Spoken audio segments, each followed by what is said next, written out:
तो ये है कि इसकी जानकारी दूसरों को हो, उसके लिए ट्रेनिंग दिया गया है। और अब जो भी केसेज लॉन्च होंगे अब भारतीय न्याय संहिता के विभिन्न धाराओं के तहत होगा। इसकी जानकारी के लिए भी हम लोग प्रयास किए हैं, जिला स्तर से किया गया।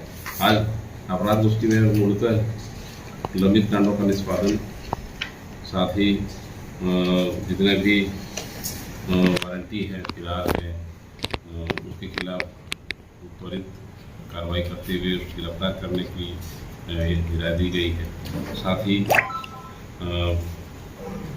वारंट कुर्की इश्तिहार का भी निष्पादन हो, और साथ ही जो असामाजिक तत्व हैं उनके खिलाफ कड़ी से कड़ी कार्रवाई करें तथा पूरे अनुमंडल में जितने भी तरह के अवैध कारोबार हैं उस पर